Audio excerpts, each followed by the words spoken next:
11월 24일 신앙과 신학 사랑방 1호 모임을 시작하겠습니다.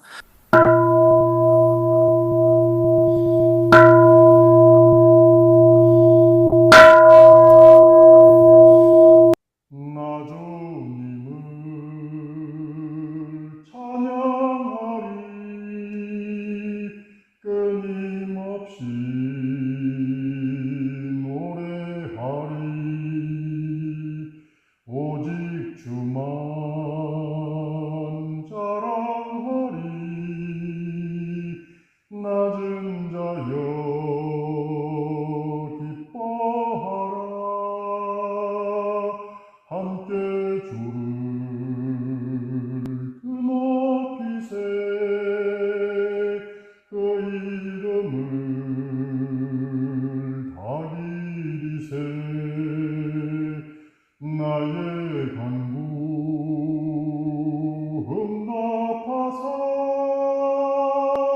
두려움이 사라지리. 한국 천주교회 200주년 기념 신약성서 요한복음 11장. 어떤 이가 병들어 앓고 있었다. 그는 마리아와 그의 동기 마르타가 살던 마을 베다니아 출신 나자로였다. 마리아는 주님께 향유를 바르고 자기 머리털로 그분의 발을 닦아 드린 적이 있었는데 그의 동기 나자로가 앓고 있었던 것이다. 자매가 예수께 사람을 보내어 주님 보살펴 주소서, 주님이 사랑하시는 이가 앓고 있습니다 하고 말씀드리게 하였다. 예수께서 들으시고 이 병은 죽을 병이 아니라 하나님의 영광을 위한 것입니다. 하나님의 아들이 그 일로 말미암아 영광스럽게 될 것입니다 하고 말씀하셨다. 예수께서는 마르타와 그 동기와 나자로를 사랑하고 계셨다. 그러나 예수께서는 그가 앓고 있다는 소식을 들으시고도 계시던 곳에서 이틀을 더 머무셨다. 그런 뒤에야 예수께서는 제자들에게 다시 유대로 갑시다 하고 말씀하셨다. 제자들이 그분에게 랍비, 바로 얼마 전에 유대인들이 랍비를 돌로 치려고 하였는데 다시 그리로 가시렵니까? 하고 여쭈었다. 예수께서 대답하셨다. 낮은 12시간이나 되지 않습니까? 낮에 걸어 다니는 사람은 이 세상의 빛을 보기 때문에 다치지 않습니다. 그러나 밤에 걸어 다니는 사람은 자신 안에 빛이 없기 때문에 다칩니다. 이렇게 말씀하신 다음 예수께서는 그들에게 우리 친구 나자로가 잠들어 있습니다. 내가 가서 그를 깨우겠습니다 하고 말씀하셨다. 그러자 제자들이 주님 그가 잠들어 있다면 곧 낫겠습니다 하고 말씀드렸다. 예수께서는 나자로의 죽음에 대해 말씀하셨는데 그들은 나자로가 잠을 자는 데 대해서 말씀하신다고 생각했다. 그제 예수께서는 그들에게 분명하게 말씀하셨다. 나자로는 죽었습니다. 당신들이 믿도록 하기 위해서는 내가 오히려 거기에 없었던 것을 당신들 때문에 기뻐합니다. 자, 그에게로 갑시다. 그러자 디디모스 쌍둥이라고도 하는 토마가 동료 제자들에게 우리도 주님과 함께 죽으러 갑시다 하였다. 예수께서 가시어 보시니 나자로가 무덤에 묻힌 지 이미 나흘이나 되었었다. 베다니아는 예루살렘에서 15스타디온쯤 되는 가까운 곳이어서 많은 유대인들이 마리아와 마르타에게 와 있었으니 이는 그 동기의 일로 그들을 위로하려는 것이었다. 마르타는 예수께서 오신다는 말을 듣고 그분을 마중하러 나갔고 마리아는 집에 앉아 있었다. 마르타는 예수께 이렇게 말씀드렸다. 주님이 여기 계셨더라면 제 동기는 죽지 않았을 것입니다. 그러나 지금도 저는 주님이 하느님께 청하시는 것은 무엇이든지 하느님께서 주님께 베풀어 주실 줄로 알고 있습니다. 예수께서 마르타에게 당신 동기는 다시 살아날 것입니다 하고 말씀하셨다. 마르타가 마지막 날 부활 때에 그가 다시 살아나리라는 것은 저도 압니다 하고 말씀드렸다. 예수께서 그에게 말씀하셨다. 나는 부활이요 생명입니다. 나를 믿는 사람은 죽더라도 살 것입니다. 또 살아서 나를 믿는 사람은 누구나 영원히 죽지 않을 것입니다.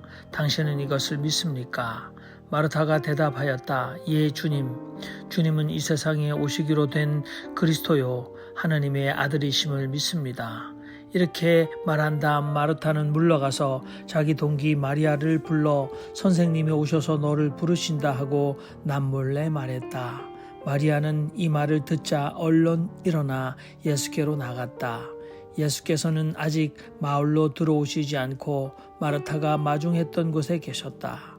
마리아와 함께 집에 남아서 그를 위로해 주던 유대인들도 그가 급히 일어나서 나가는 것을 보고 뒤따라 나갔다. 그들은 그가 무덤으로 가서 거기서 곡하려는 줄로 생각하였던 것이다. 마리아는 예수께서 계신 곳에 와서 당신을 뵙자 그 발 앞에 엎드려 주님이 여기 계셨더라면 제 동기는 죽지 않았을 것입니다 하고 말씀드렸다. 예수께서는 마리아도 울고 또 그와 함께 온 유대인들도 우는 것을 보시고 심령이 격앙하여 산란해지셨다. 예수께서 그를 어디에 묻었습니까? 하고 말씀하시자 그들은 주님 와서 보십시오 하고 여쭈었다. 예수께서는 눈물을 흘리셨다. 그러자 유대인들은 보시오 얼마나 그를 사랑하였는가 하고 말하였다. 그러나 그들 중 몇몇은 말하기를 소경의 눈은 뜨게 한 분이 이 사람을 죽지 않게 할 수는 없었단 말인가 하였다. 예수께서는 다시 속으로 격양하시어 무덤으로 가셨다. 무덤은 굴이 있었는데 거기에 돌이 놓여 있었다. 예수께서 돌을 치우시오 하고 말씀하시자 죽은 이의 동기 마르타가 주님 나흘이나 되어 벌써 냄새가 납니다 하고 여쭈었다.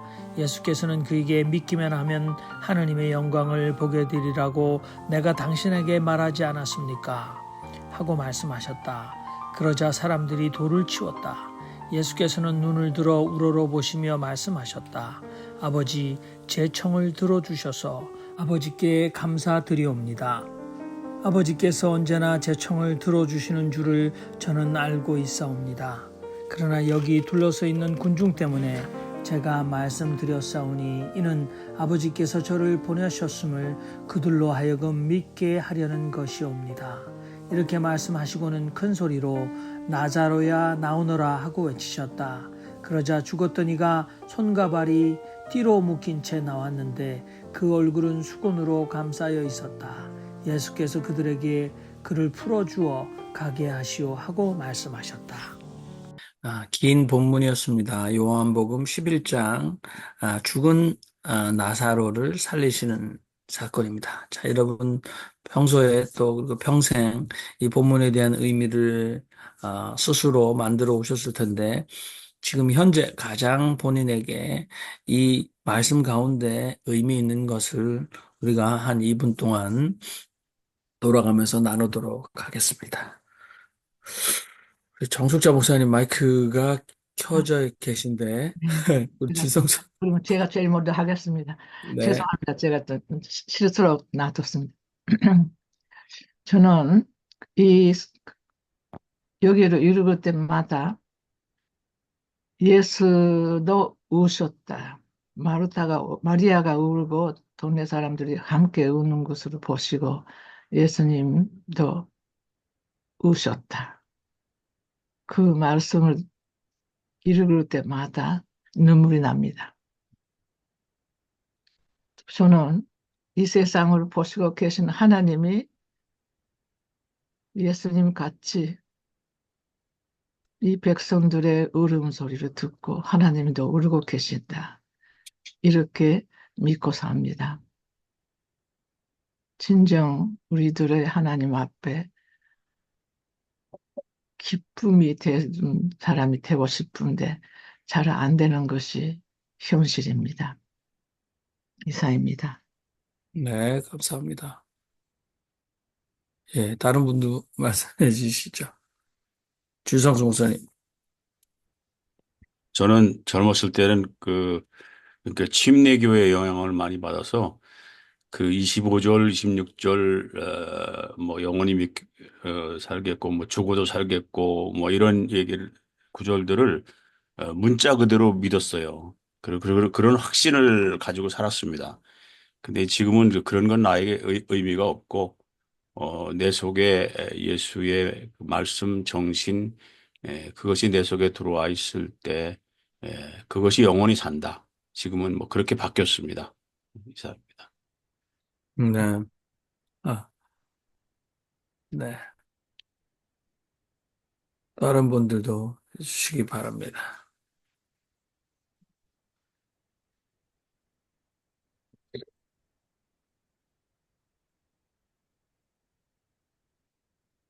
네, 우리 그럼 예, 네, 김성원 선생님. 네. 방- 방금 진 목사님 말 참 공감이 갑니다. 에, 쉽게 말해서 나름대로 믿음이 강하다는 사람은 이 말을 아주 철석같이 믿지 않으면 불신자가 되는 경우가 있는데 사실 나는 부활이요 생명이니 나를 믿는 이때 나는 이제 많이 우리가 이제 이야기가 됐습니다만 우리 같은 이런 몸나로 사는 이런 나가 아니라 예수님의 몸의 나가 아니라 예수님이 성령으로 사시는, 얼로 사시는 나라고 이렇게 하면은 이 말이 그대로 아주 살아납니다. 그래서 우리도 얼의 나라서, 우리도 성령을 받아서 살면은 이렇게 예수님과 같은 말씀을 할 수 있을 거라고 저는 확신이 듭니다. 그래서 우리가 이런 점에 있어서 우리가 예수님 같은 믿음을 회복해야지 이걸 단순히 그냥 문자 그대로 있는 것은 이제 우리가 그만둬야 할 거라고 이제 생각합니다. 예, 이상입니다. 네, 감사합니다. 네. 네, 저는 41쪽에서 예수님도 저기 우리가 기도할 적에 뭐 그냥 어떻게 되는 것 같다 아직 근데 벌써 이루어진 것으로 기도하셨잖아요. 아버지 내 말을 들으신 것을 감사하나이다. 그러니까 이미 마르타의 오빠 나사로를 갖다 살려주신 것을 감사합니다. 그걸 갖다 행위하기 전에 그게 먼저 이렇게 기도하시는 걸 보고 우리도 예수님 같이 그렇게 기도해야 되겠다. 이미 이루어진 것처럼 기도해야 되겠다. 그걸 저기 깨달았습니다. 41장에서 내 말을 들으신 것을 감사합니다. 그러니까 내 말을 들어주셔서 감사합니다 하고 감사 기도를 하면은 우리의 기도를 다 이루어주실 것으로 믿습니다. 감사합니다. 네,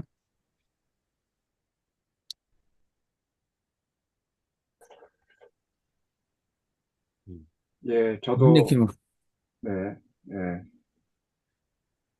항상 이 말씀을 읽을 때마다 요한복음의 독특한 이야기이기 때문에, 저에게는 많은 그 요한복음의 특징들이 이 오늘 읽은 구절들 속에서 그대로 나온다고 생각이 듭니다.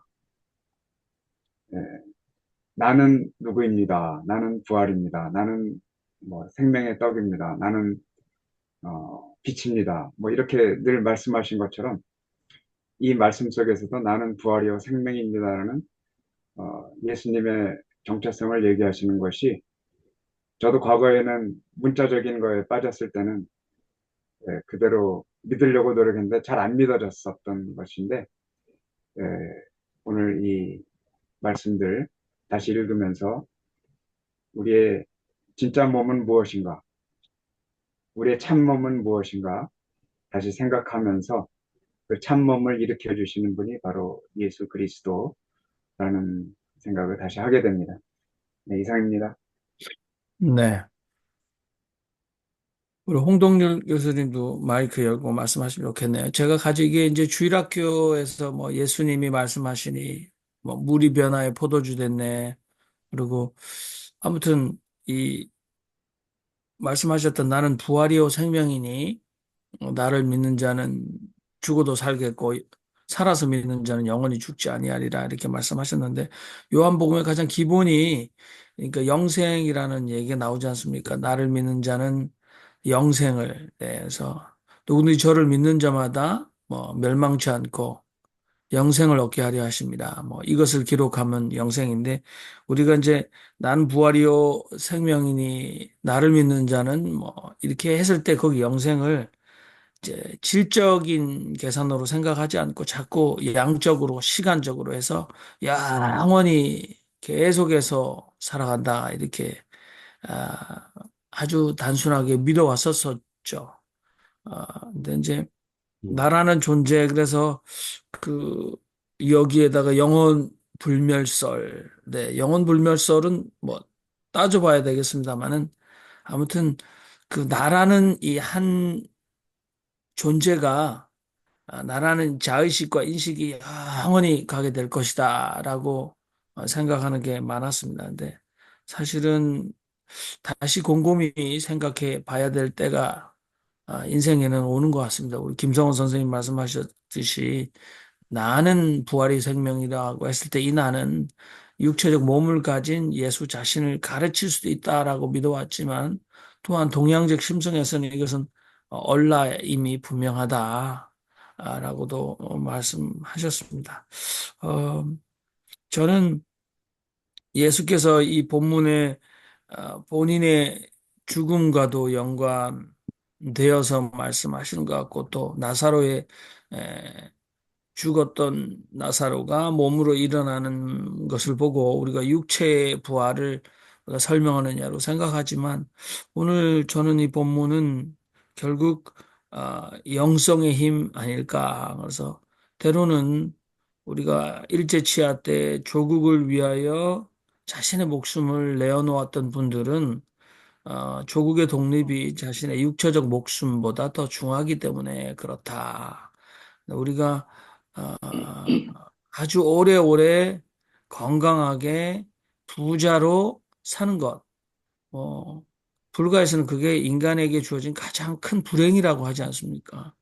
근데 우리는 왜 자꾸 이 초등학문으로 성경을 계속 바라보면서 세상에서 가지지 못한 것도 없고 남들이 부려하는 권력과 재물을 가지고 건강한 몸뚱아리를 오랫동안 영원토록 그러고 죽어도 또 죽지 않고 계속해서 사는 것이 영생이나 축복이라고 생각을 하게 될까? 그 욕망을 내려놓을 때가 되지 않았나? 이제는 진정한 영성의 힘은 어, 자신의 죽음보다 더 귀중한 것, 그것이 영성의 힘이다. 뭐 저도 그렇게 공감하는 바입니다. 네, 홍동률 교수님 말씀하시죠. 네, 정영민 목사님, 제가 시작하기 전에 오늘 제가 다른 일로 이 피곤해서 오늘 듣기만 하겠다고 꺼놓고 있었는데 안 보셨나 봐요. 제가 메시지를 보내드렸는데, 저기 사실 이게 저는 고민인데요.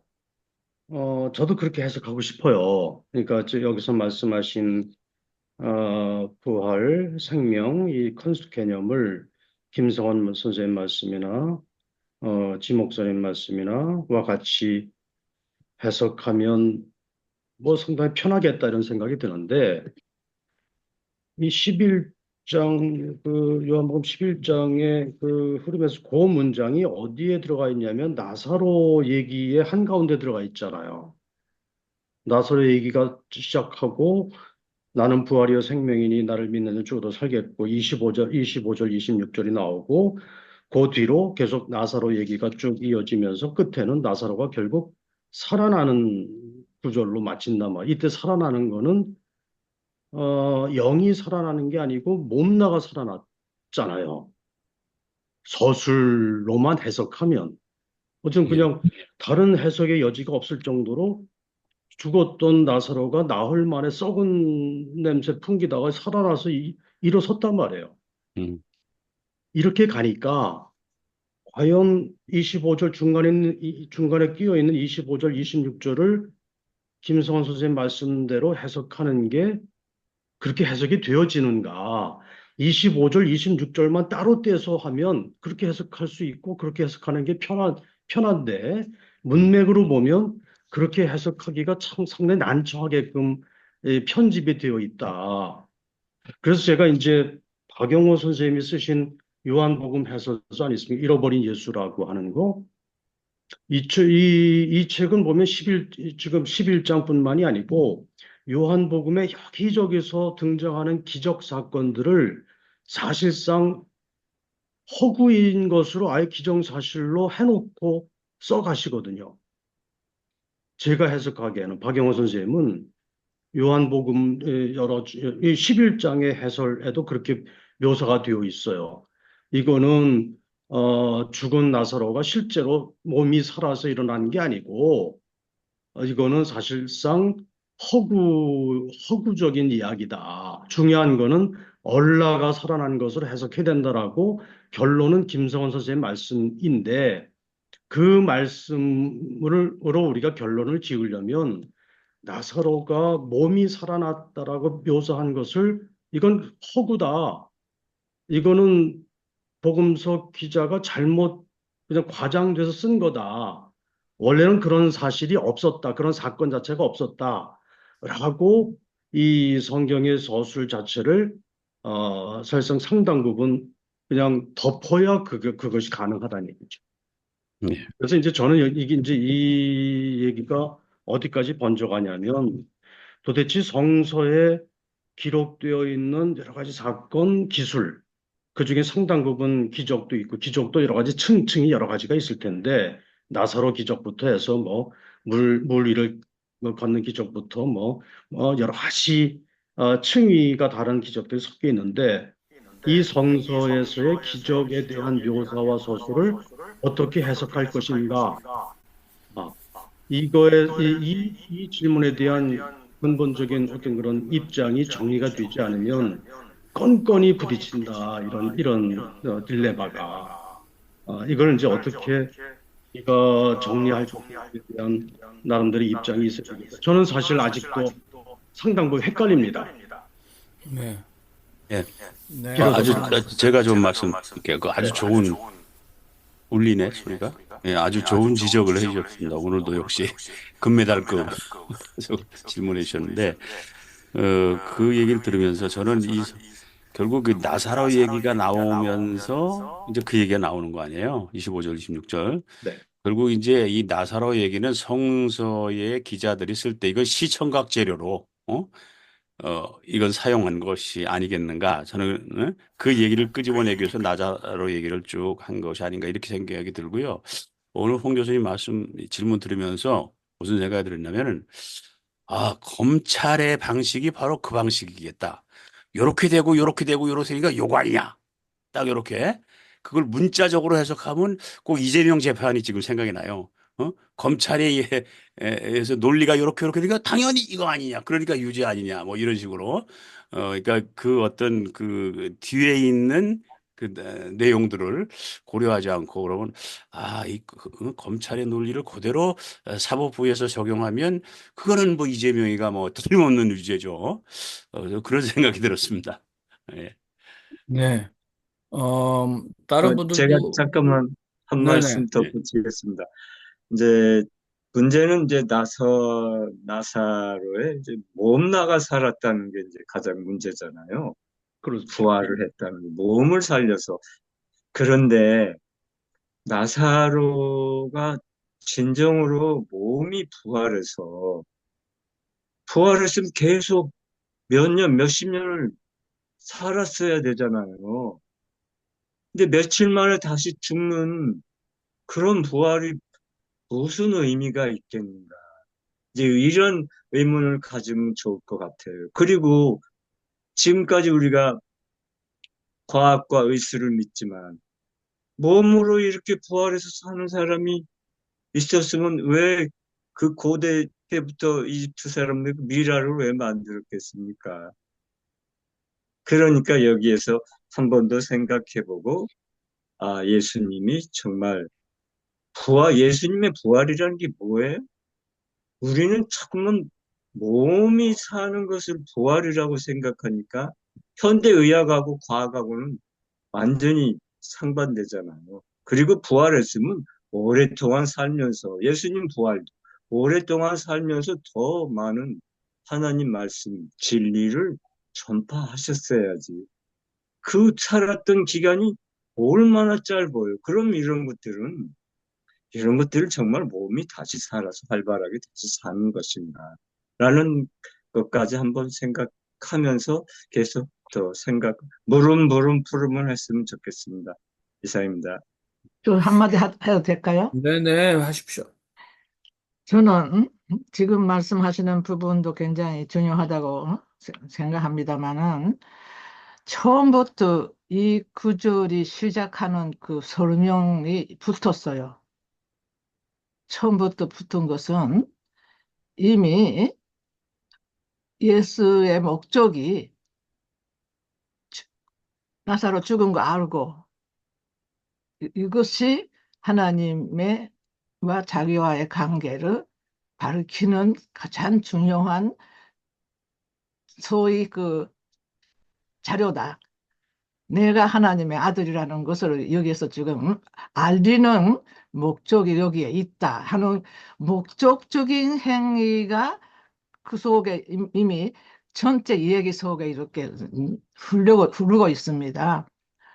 저는 하나님이 그렇게 목적적인 생각을 하시는 분 아니라고 저는 생각을 하고요. 그렇지만은 인간이었기 때문에 인간들은요, 자기들이 하고 있는 일에 옳은 것을 밝히는, 그렇게 되면은 순수하게 예수를 정말 인간으로서 볼 수만 있다면은 문제가 해결되는 거 아닌가, 이런 생각을 해봤습니다. 네, 감사합니다. 우리 최요한 선생님도 하시면 좋겠네요. 예, 제가 채팅창에 소생과 부활이라고 써놨습니다. 소생은 영어로 우리 정영민 목사님 발음해 주세요. 네? 채팅창에 제가 써놓은 네, 소생 채팅창에? 발음. 예, 채팅창에. 레서스테이션 맞습니까? 예. resuscitation이랑 resurrection. 예. 리서시테이션이죠. 예. 부활은 레저렉션이라고 합니다. 제가 이거 구분해서 써놓은 이유는 뭐냐면은 제가 이것 때문에 되게 많이 고민하고 제 책에도 이 부분을 좀 설명을 해놨는데요. 만약에 나사로가 예수로 인해서 부활했다라고 하면은 나사로 부활했는데 또 죽으면 그 부활 아니잖아요. 죽었다가 부활했는데 이게 또 죽으면 그건 부활 아니죠. 부활은 죽음을 이기는 거잖아요. 나사로가 부활했으면은 나사로는 지금까지 살아 있어서 예수가 나 살렸어 라고 이야기를 해야 된다고요. 그런데 나사로는 부활이 아니라 소생을 한 거죠. 소생은 이전의 존재가 다시 시작되는 거예요. 인간이 죽었는데 소생해서 다시 인간으로 살아가는 거고, 부활은 무엇이냐면 당시 1세기 유대교의 맥락에서 그 당시 이야기는 새로운 존재로 돌입하는 것을 부활로 이해했습니다. 아마 예수가 그렇게, 그러니까 그 부활은 삶과 죽음을 초월한 거라는 거죠. 예수의 부활은 삶과 죽음을 초월한 생명을 이야기하는 거고, 나사로는 그때 소생했던 거를 보여주신 건데, 아까 지성수 목사님께서 시청각 자료라고 말씀하셨는데요.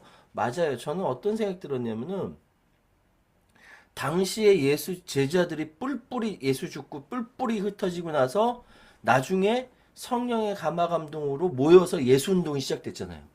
예수 운동이 시작되면서 여러 가지 양태로 보여졌는데, 이 사람들이 무엇을 믿었냐? 예수의 부활을 믿었어요. 예수의 부활 없으면 우리가 예수 운동할 의미가 없지라고 생각하면서 얘기를 했어요. 그러면 나사로의 죽음을 지금 해석하는 것보다 예수의 부활이 무엇인가를 이해하는 게 전 타당하다고 생각하는데, 그 이유는 뭐냐면은 그 예수가 십자가 처형돼서 돌아가시고 부활했다라는 걸 제자가 믿고 예수 운동에 돌입한, 자기의 인생을 바쳐서 예수 운동에 들어가는 그 사람들이 무엇을 경험했냐면은 강력하게 현존하고 계시다라는 걸 믿었던 거죠. 그걸 이제 다석 선생님은 얼로 손났다라고 표현하신 것 같아요. 이건 제 이해입니다. 다른 분이 그렇게 이해 안 하셔도 저는 괜찮은데, 예수와 함께 동거동락하고 이 온갖 볼 걸 못 볼 걸 다 봤던 3년 동안 같이 같이 동고동락하고 노숙했던 이 사람들이 예수가 처참하게 십자가에 못 박혀 죽었는데 나중에 이 사람들이 그 처참하게 죽은 예수의 죽음을 경험했다가 너무 놀래서 도망갔다가 다시 모여서 예수 운동을 시작했는데 인생을 바치지 않습니까? 그래서 인생을 바쳐가면서 자기가 로마로부터 살해당한 바울까지 있을 정도로 이 사람이 무엇을 믿었냐면 강력하게 현존하고 계시다라는 것을 믿은 거죠. 저는 부활을 뭘로 생각하냐면은 소생이 아니라 인간으로서 죽었다가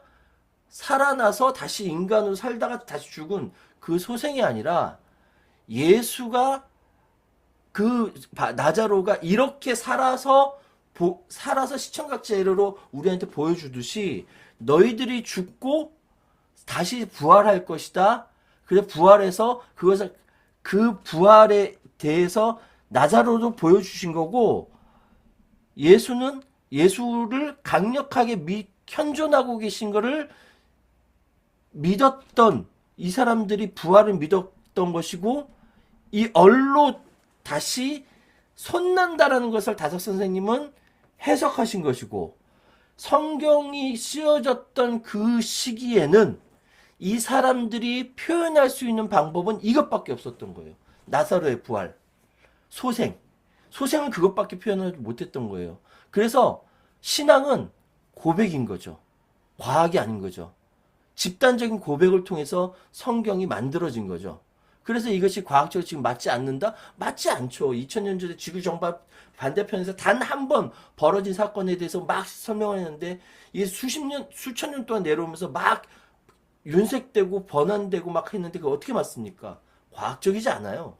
그런데 예수께서 현존하고 계시다. 하느님께서 내게 얼로 손나라라고 이야기하신다는 걸 강력하게 믿는 것. 전 그걸 신앙이라고 생각하고 그 죽음 신앙, 아니 부활 신앙은 거기서 비롯된다라고 전 생각합니다. 네. 제가 표현력이 어, 부족해서 죄송합니다. 감사합니다.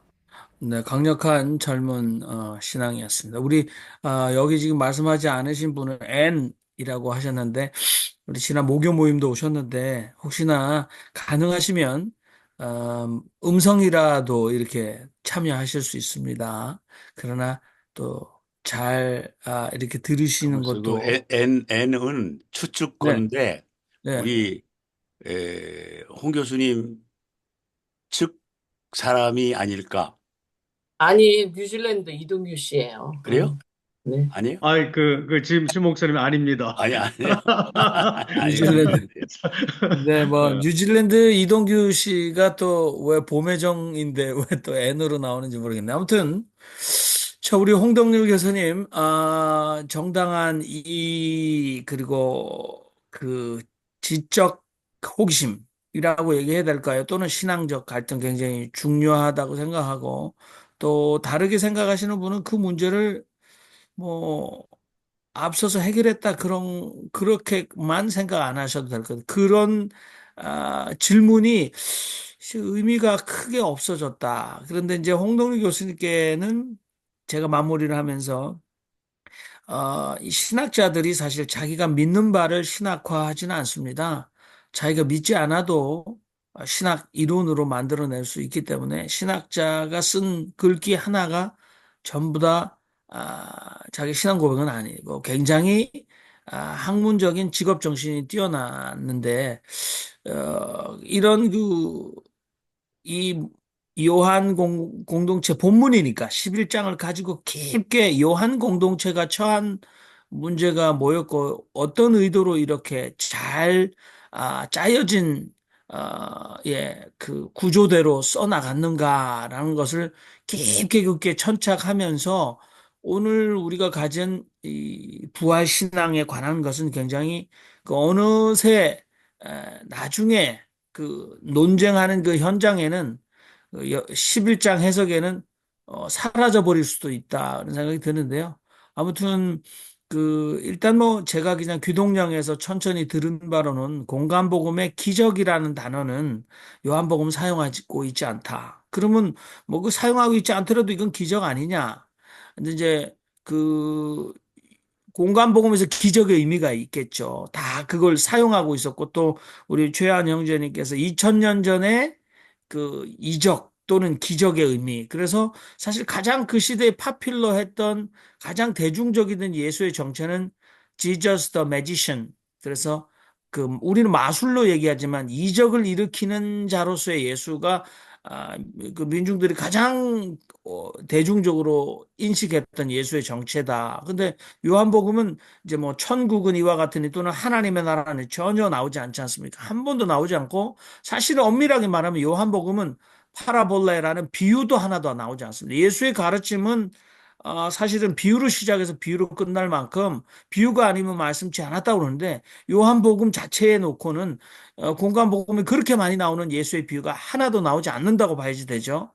뭐 그다음에 천국이나 하나님 나라도 전혀 나오지 않습니다. 그리고 이적도 나오지 않습니다. 그럼 이거는 요한은 철저히 세메야 그래서 표적으로 얘기하고 있고 그럼 뭐 다 이미 저 책을 읽어서 아신다면 서양 사람들은 어떻게 의미화를 하는가? 그러면서도 바울 신앙적 부활을 어떻게 요한복음에서 해석하는가 그 관건인 것 같아요. 그래서 그쪽으로 따라가다 보면 나도 어느새 신앙 본질의 고백인 예수 부활, 부활 신앙 이것의 의미가 조금 다르게 주어지기도 한다. 서양 사람들은 그래도 좀 편안하게 생각하고 있다. 자기 기독교 가치체계나 신앙 고백 속에서 그 문제에 대해서 똘똘하게 즉각적인 그런 그 아주 상세하고 이렇게 부인할 수 없는 나는 부활이요 생명이 나를 믿는 자는 죽어도 살겠고 무릇 살아서 나를 믿는 자는